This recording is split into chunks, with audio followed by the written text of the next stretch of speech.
Hi everybody. Hello everybody, Yvonne here, Ghost Watchers Northwest. Welcome back. Why do I feel like someone's fucking messing about outside and watching them?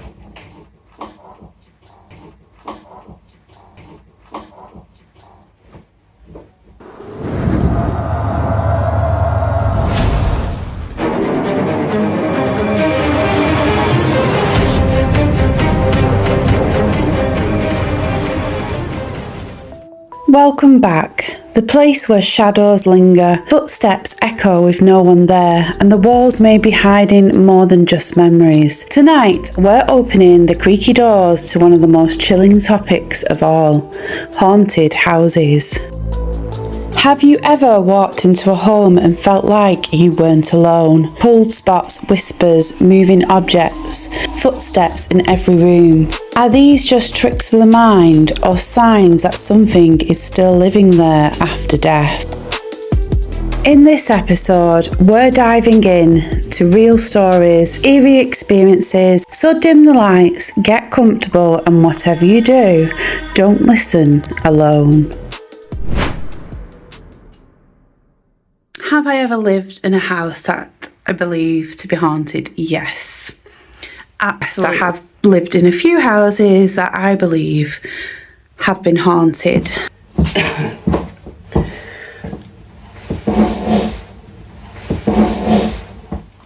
Hello everybody, Yvonne here from Ghost Watchers Northwest. Welcome back. And tonight's subject is haunted houses. So, do you live in a haunted house? Have you got any experiences? If so, share them with us in the comments. Right, so when someone says haunted houses, I automatically think of the stuff you see in movies, demonic entities and things being thrown around and all that. I suppose a haunted house doesn't necessarily mean that that stuff's going to happen, because there is different kind of hauntings. Oh gosh, where do I start? From my childhood, lived in a home that definitely had some kind of dark entity in there or something going on. I mean, I was only very young at the time, but there was I was hearing my name being called at night. Strange things were occurring, and it wasn't just affecting me, it was affecting everybody in the house. Previous owners have said that things have happened to the point where the hair's been pulled, and then the owners after my parents my mum and stepdad had purchased this house, and the owners after that actually have also said that they was having paranormal activity. So it's just too much of a coincidence for us to all have been affected by it. But whatever it wasn't a nice experience. And I actually saw, I think it was my first apparition there as well. So basically this is when I was teenager, I had been out drinking. So I went to bed that night, I'd had a few drinks, went to bed, and I remember I was in bed and I was wide awake, but I just saw this woman above me, and she had flowing hair, and I kind of just panicked and I pushed my hands out to push her away, and then kind of ran out the room, and then that was it. I was not going to bed after that. That was in the house that I felt like there was something evil in there, and it wasn't just me, it was family members were also seeing things. I remember one night the cooker just shattered, glass everywhere, things would just fall. Something definitely dark in that one. So that's the first one I recall. So let's start with the house that I'm in now. My own personal experiences, house that I'm in now. So when we moved in this house and we were starting to unpack our stuff and get things ready, I had a corner unit, which was my mum's, and in the conservatory, and put it in the corner, and I'd started putting things in, as you do, putting the stuff in it, the display stuff in it, and I had a big brandy glass of my mum's with cat and mouse in it, which I bought many years ago, and I'd cleaned it, and I was coming to put it into the display unit, and I hadn't even touched the unit, and the shelves with the other stuff with everything on started coming towards me, so I got right up to it to stop them from falling, and this obviously they smashed into the brandy glass, and that just shattered all over. I couldn't explain why it had happened. It was like they'd just come at me and the glass had exploded in my hands. But I couldn't, the unit was stable and I couldn't explain. It wasn't a movement that had made it happen. They just started coming out, flying out. It was weird. That was a weird experience in this house. I do feel there's a presence here, but it's not bothering me.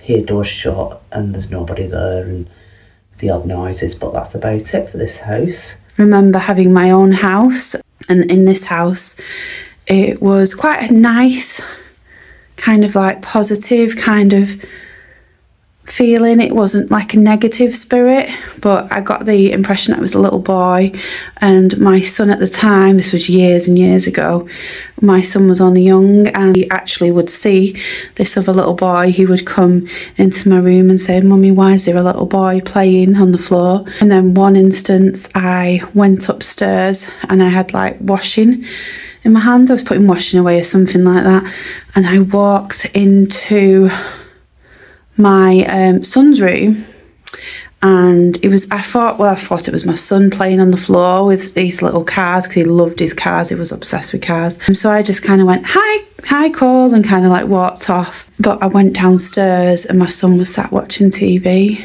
and I was like, oh my god, who did I just see? So it's kind of one of those where you blood runs cold kind of thing. So there was that, strange things happening. So at night time you would hear little footsteps running around. We had stair gates at the time, so the stair gates would start swinging on their own at night. But I never felt like bad. I never felt like, oh my god, I need to leave this house, this is scary.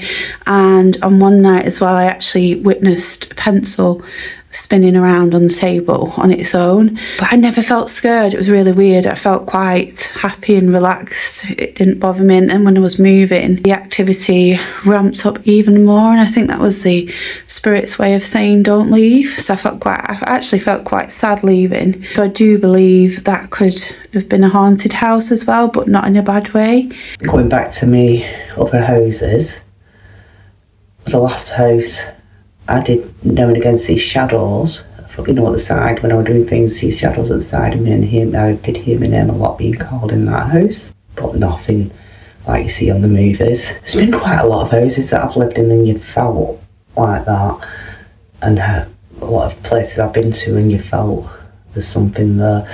There was a house that I lived in when Rebecca was younger, and the occupants before me I knew personally, and they told me that it was haunted, and some of their experiences included growls and strange things happening and hearing voices and things like that. And one night they heard a demonic voice, and so they were scared and they grabbed the children and they just were running down the stairs. And the female's hair was lifted up and she was pulled back by her hair. But I still purchased a house anyhow. I lived there for quite some years, but I do recall Rebecca never liked the back room. She didn't like going in there, and she felt uneasy. Well, obviously it was her room, but she didn't like it one bit. The younger daughter, she had a friend who was behind the couch downstairs, and she used to talk to her. And I used to say, "Who are you talking to?" And she'd say, "My friend." I can't remember what she called her. But I do vaguely remember when she described her, the way she would describe the clothes she had on and what she looked like, she sounded like she was somewhere from the past, possibly Victorian or something like that. The dog used to constantly bark in corners of the house. I did find out that somebody knew somebody who used to live in there when there was a child growing up, but they didn't live there very long because they said it was haunted, it was evil. There was something evil in there, and there was a point where the bed started to shake.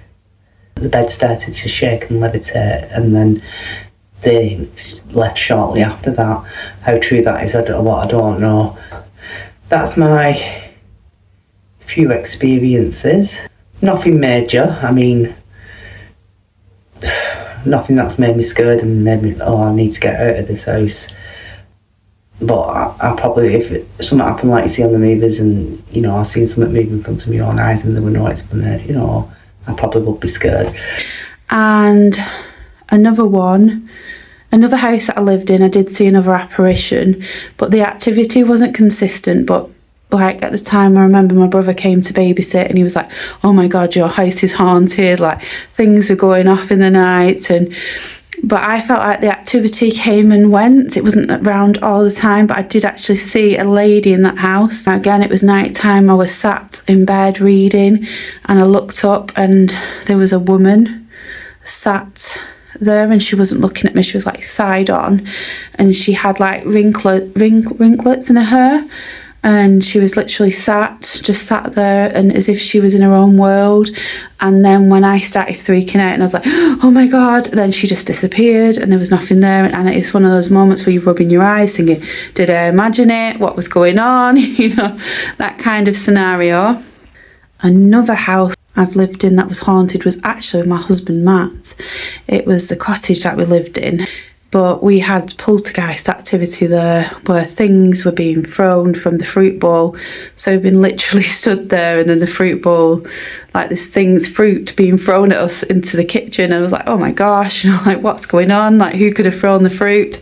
It was really, really bizarre. Again, I didn't feel like it was anything bad, even though there was poltergeist activity. I felt quite safe. It didn't feel like really vicious, even though we did have fruit thrown at us. There was like things that had gone down the stairs, you know, like on their own. Matt and myself had seen a little girl stood in the house and we thought it was my daughter Sophia and it wasn't. She was in bed. It was like a little girl peeping. And shadow figures. We've been in bed and there's been a shadow stood there looming over you. There's been voices. We've both heard it. Myself and my husband Matt have been in bed and we've heard like a child's voice, loud and clear as day, and it was none of our children. Yeah, things like that. And the children oddly weren't settled very well some nights. And my daughter, she was, yes, I think she was still 7 actually. She was 7, and a couple of times we've had to really like brush it off so she didn't get scared or anything. But my daughter actually did on two occasions became quite upset because she said that her dolls were moving on their own. And on one occasion I did actually see it myself, but she hadn't seen it and I just didn't say anything. I was like, I'm not going to freak her out or anything like that. So I just kind of like distracted her, but I actually saw her doll. She had these like Barbie dolls and I actually saw the hair as if it was being pulled and it was moving along the floor. And other things that happened as well, which I do think it was a child spirit, was down in the living room. We had, when the kids were all in bed and myself and Matt were sat down, and you know, we tackle the toys after, but we tidy up at night just before we go to bed and we have a bit of a chill. And we just left the toys out and was like, oh, we'll do it after kind of thing, just as we were just having a bit of a lazy night. And the toys started moving and I did see them on 2 occasions move again. So I do think it was a child. Like, part of you does think, is it in my mind? Am I tired? Am I seeing things? But it was just too many times to be, you know, tiredness. There were too many things that were occurring, and even my 7-year-old was seeing things as well and hearing things. And there's been times where she's run out of her room feeling a bit spooked. So thankfully the house we live in now seems to be quite quiet up to now anyway, so there's not been any activity. Do I think they were paranormal or do I think they were a logical explanation? Well, to be honest with you, like, I'm not sure. Like, I think most of it I do believe was genuinely paranormal, but then there could have been some times where maybe one thing had happened and then, you know, when you start to look for things and it could have just been my mind playing tricks. But I do generally believe that these places were haunted. I do generally believe that. I just can't debunk them, or I can't think of any, you know, explanation for them, because I do always think, well, could it be this? Or, you know, when you hear a noise or something, you do just wonder, like, oh, well, what was that noise? You know, could it have just been the house settling, or could it have been this? But you do know your house, and you do get to know your house, and you do know the noises that your house generally makes. But with the things that were happening, they were just, you couldn't explain them. You know, there was just no explanation for it. So I'm going to say yes, I do believe that they were haunted, and maybe the odd occurrence might have been just tiredness or, you know, mind playing tricks, but I do think generally they were haunted. Thank you for listening. Don't forget to like and subscribe, and I'll see you soon. So after everything we've shared tonight, the stories, the experiences, the things that just don't make sense, the question remains: are haunted houses real? Or are we the ones haunting ourselves with fear and imagination? Maybe some homes do remember, maybe some walls hold echoes, or maybe the scariest thing of all is how little we truly understand about what happens after we're gone. If you've ever lived in a house that didn't feel empty, trust your instincts. Sometimes they know more than what we do. Now, we're going to bring things a little closer to home. We've talked about haunted places, but this next story is rooted right here in England.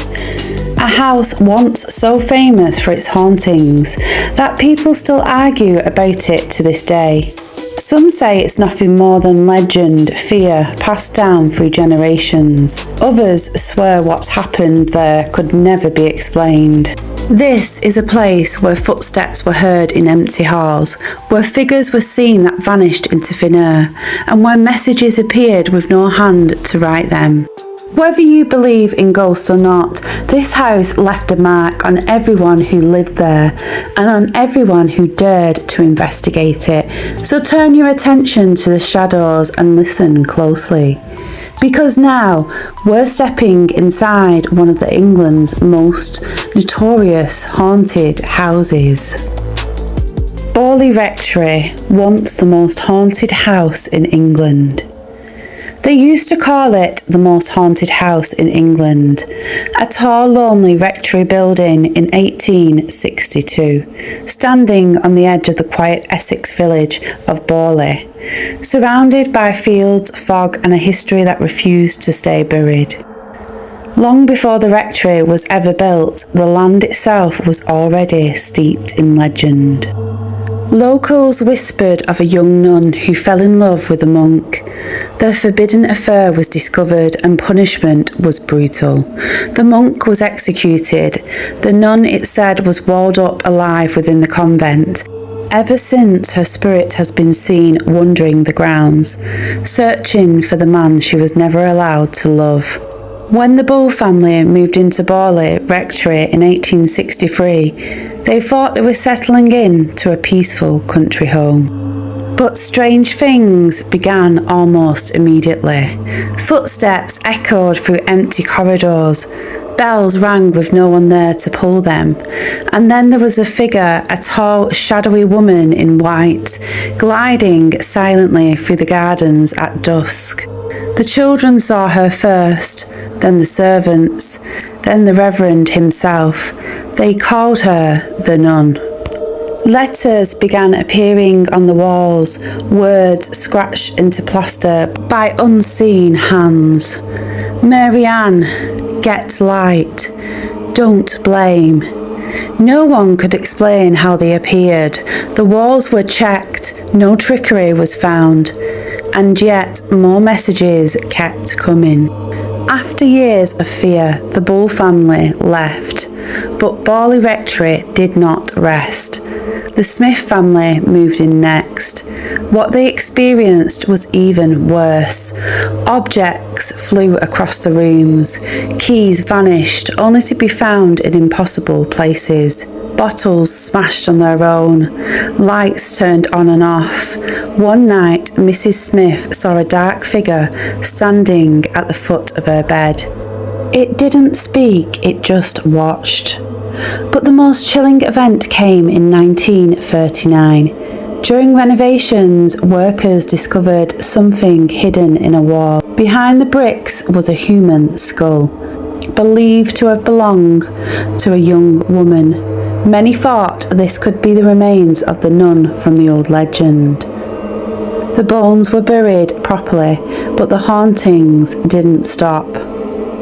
Soon after, Borley Rectory caught fire and burned almost completely to the ground.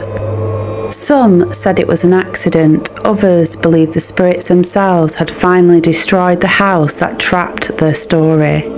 Even after it was nothing but ruins, people still reported seeing the nun walking across the land. White robes, no face, just a slow, silent glide through the mist. Visitors claimed to hear crying. Some felt sudden cold even in the summer. Others said they were touched, hands brushing their arms, fingers tugging at their clothes. Today the rectory is gone, but Borley is not quiet. Locals still avoid the spot at night. Dogs refuse to walk near it, and some say just as the sun begins to set, you can still see her, a lonely figure in white searching the land for the love she lost and the life that was stolen from her. Because some stories don't end when buildings burn. Some love is too strong to die, and some spirits never stop walking. Thank you for joining us on this chilling journey. Until next time, keep your doors locked, your lights on, and if you hear footsteps behind you, don't look back.